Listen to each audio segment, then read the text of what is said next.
So in this video, I wanted to talk through all the things I don't like about the Dyson V10. And I'm doing that because I'm a longtime Dyson user. I had a V7, V6, DC59, some other models.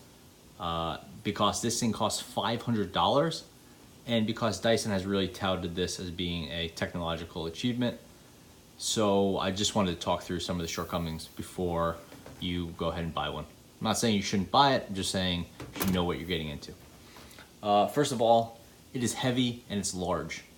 It weighs about 6 pounds. It is not a light device, and 6 pounds, like the V10 isn't that much heavier than the V7, but it's like creeping up, and it's getting to the point where this vacuum is just unwieldy.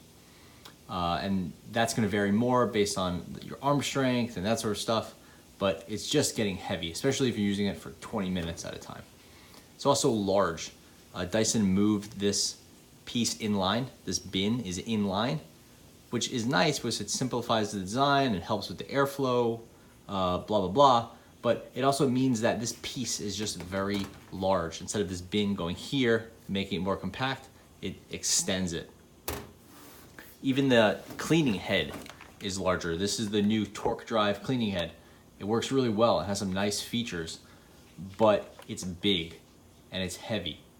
And this weight is worse than any weight that's centralized in the head, in the cleaning component, like the motor area, because of leverage. If you get something, then you extend it 3 feet out and you move it around, every gram you add to this cleaning head really exacerbates the weight relative to the weight that's centralized in this component. So weight is a problem with this unit, full stop. Next up is battery life. There's a new battery, this cool battery indicator. I really like that. That said, the battery life on this vacuum isn't quite what it seems. Dyson says it goes up to 60 minutes, and that's probably roughly true, but that's only if you do it on the lowest mode, the lowest of the 3 modes, and if you use a non-powered head. This head is powered. That's one of the big things with the Dyson vacuum. This spins and it's propelled by the motor. It helps get you extra cleaning power.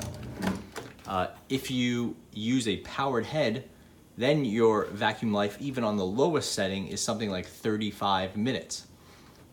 If you go to full max, where you're getting your full cleaning power, this unit, after a 3.5 hour full charge, will only run for about 5 or 6 minutes. And also it is super loud relative to normal settings. So let's not get into the volume here, as volumes are, vacuums are loud, but runtime, 5 minutes on max after a 3.5 hour charge is, it just means I'm not gonna use max ever, which means I'm not benefiting from all the power of the Dyson V10, which is 20% more than the Dyson V8. In fact, I usually run this at low, where the V10 has less power than any previous Dyson vacuum.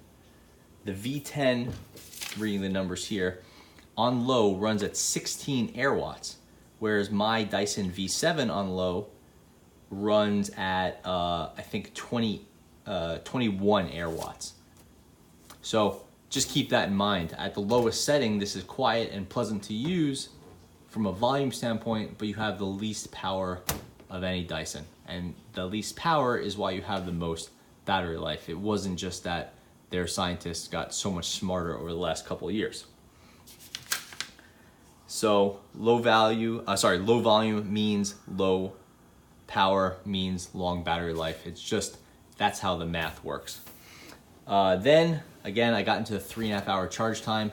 Even though its battery is bigger, it takes a long time to charge. Dyson hasn't done anything about charge time with this vacuum. Then we have the fact that there's less power than an upright. Yes, this thing does 150 air watts. That's great. That's still less power than an upright. And given that this thing is selling for $500+, it would be nice to see some more power, but that's not a huge deal to me. It's powerful enough. Then we have the money. This thing goes for, this is the Animal model.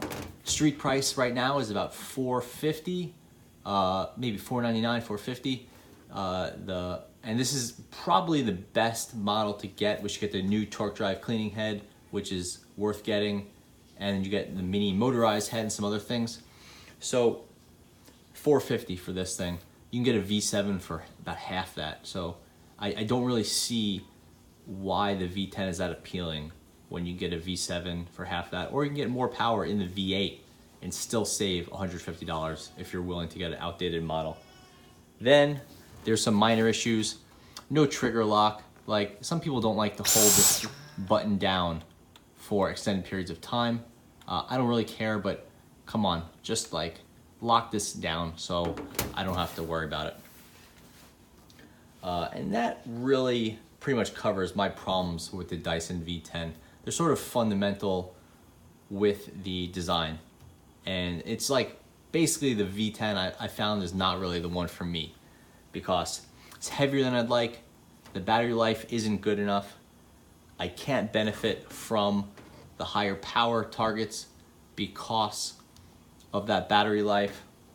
And then the just the price. I just think it's too high. So I'm a happy V7 user, and the V7 is going to remain my primary vacuum. I do think that the V10 has some nice features. Like the Max is nice under some circumstances, especially if you have carpets. I love that there's a built-in HEPA filter. I like that I could run it for 60 minutes if I want.